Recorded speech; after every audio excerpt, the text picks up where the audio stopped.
Do you notice a difference in geographical location in terms of how much you can hear from God?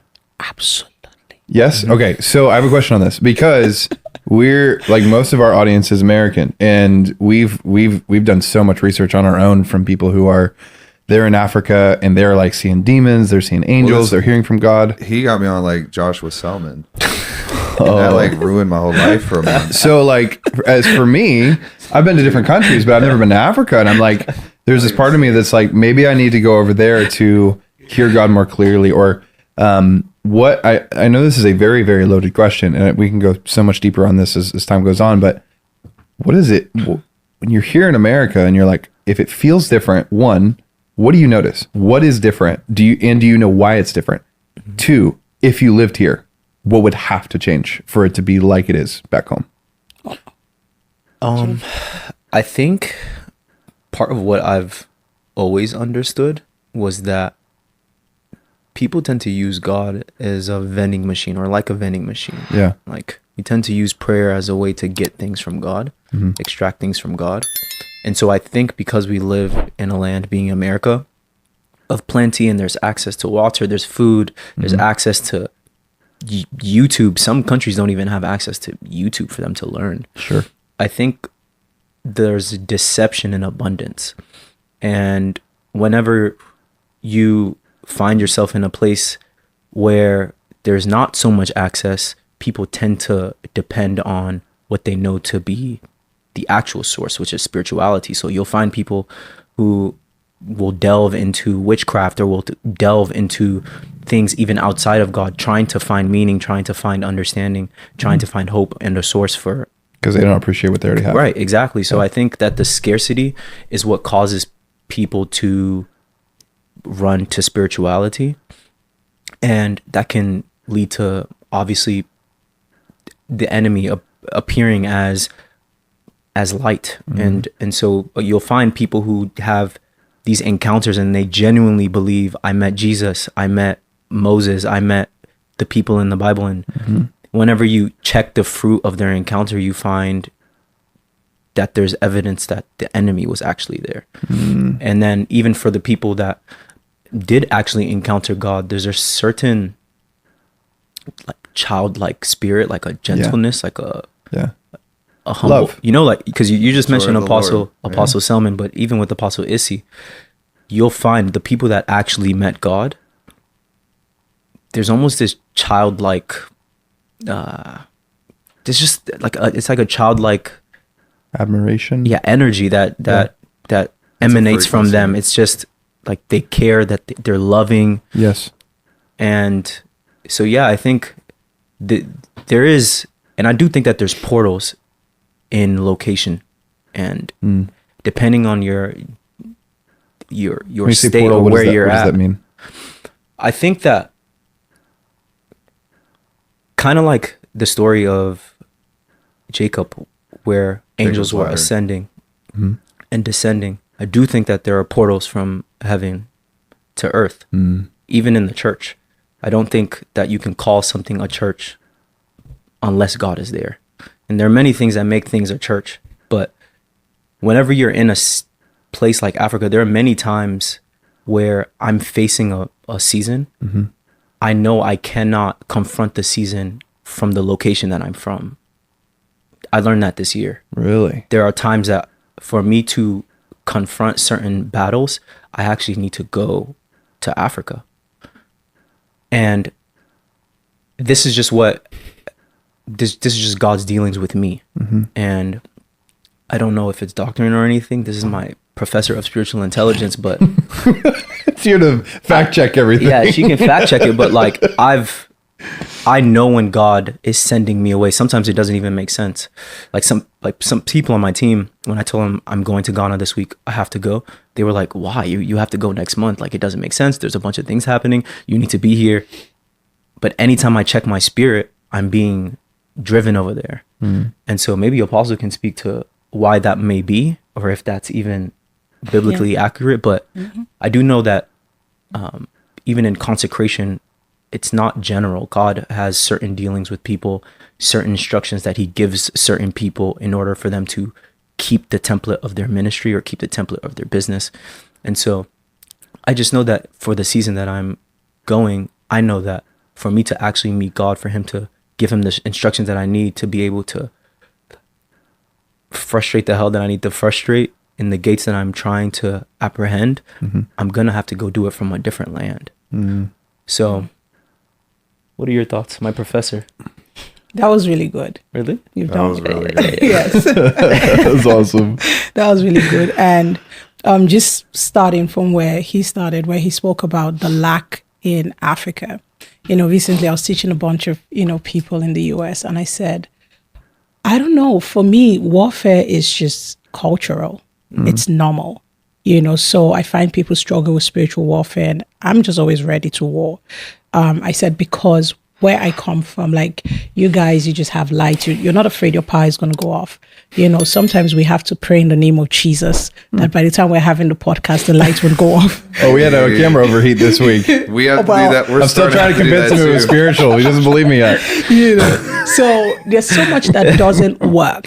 And because it doesn't work, you need to control efficiency from a different realm. And that's in the spirit. Control efficiency from a different realm. So that has wired us. You have to stop sometimes when you say things. Hold on. Okay, I'm good now. Okay, Keep going. good. So that has wired us to be warriors in Africa. And I said to them, if your son fell from like a 1-story building, you're going to call 911. We will call Jesus. We don't have any emergency line. And so that child is going to get up in the name of Jesus, because that's what we have. And so the lack in itself has cultivated a different culture on the inside of us. And so people think that Africans are brainwashed. No, we don't have a choice but to believe.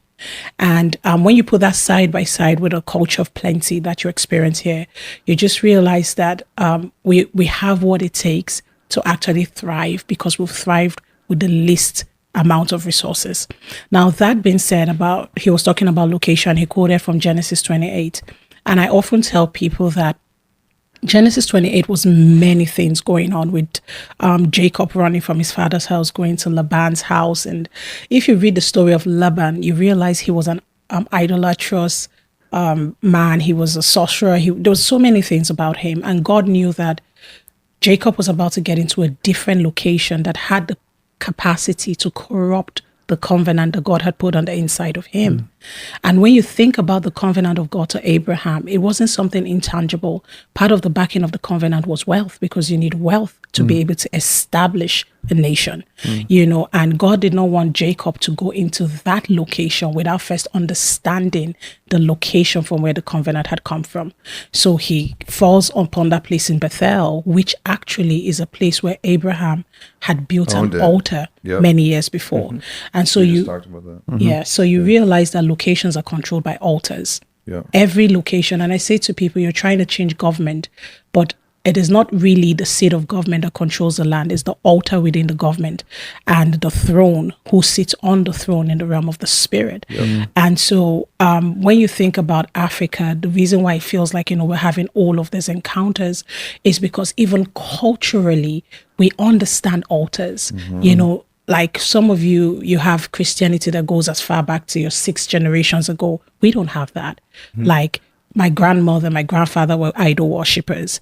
My parents never took me to church till I was like 14. So we don't have a long history of serving Jesus, but we understand demonic altars, incantations, charms, sorcery, spells.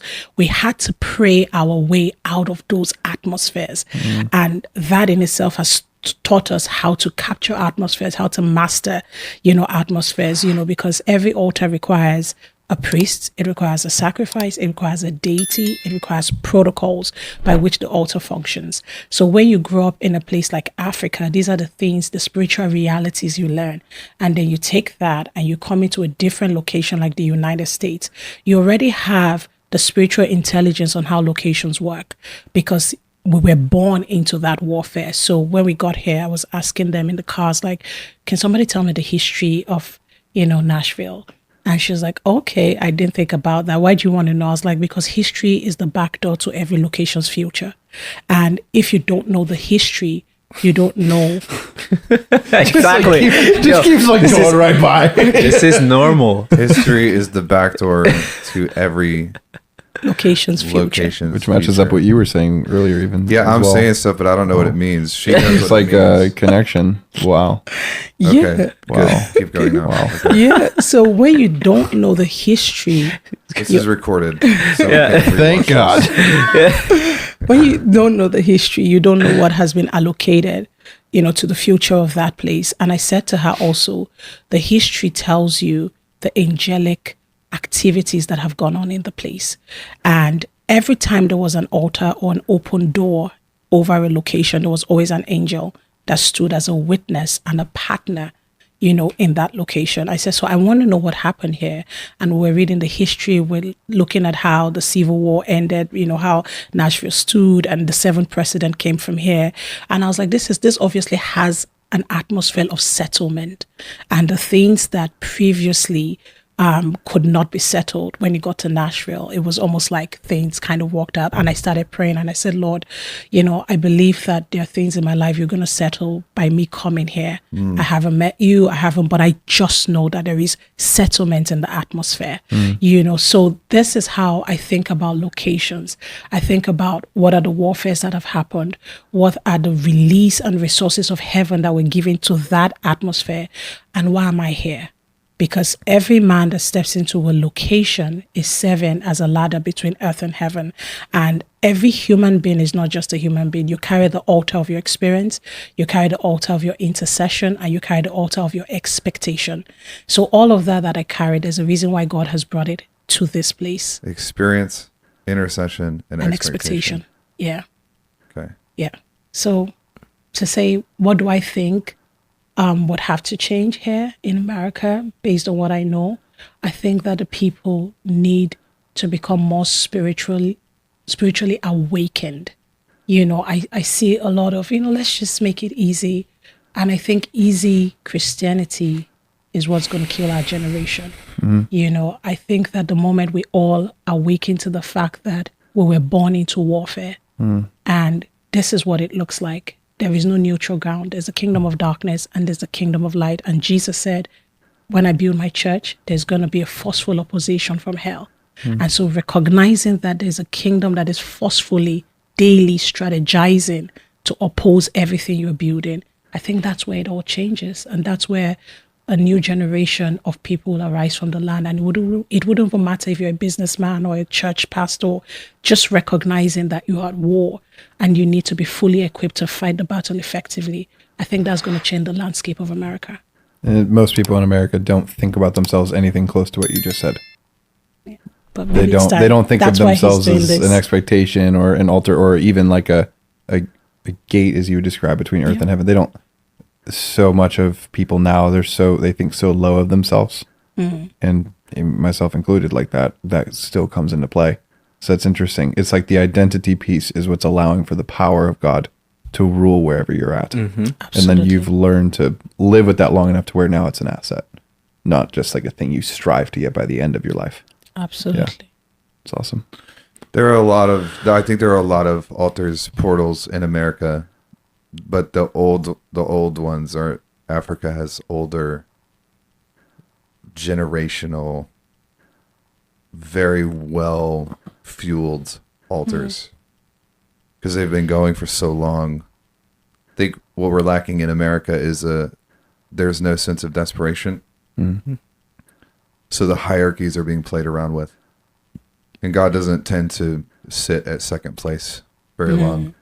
So if you have a bunch of Christians and God's in the second place, then there's not a lot of power in that, which I've had to learn. Sometimes the kindest training that God can put me through is to put me into a position where I'm prodded into making him first place, which necessarily feels like what you were saying, like you're going to go through 3 years of growth in 3 months, and it's going to feel in the physical very not great, but it's going to unwarp the spirit inside of you that has gotten complacent. And people tend to get bitter when that happens, or you can run to God.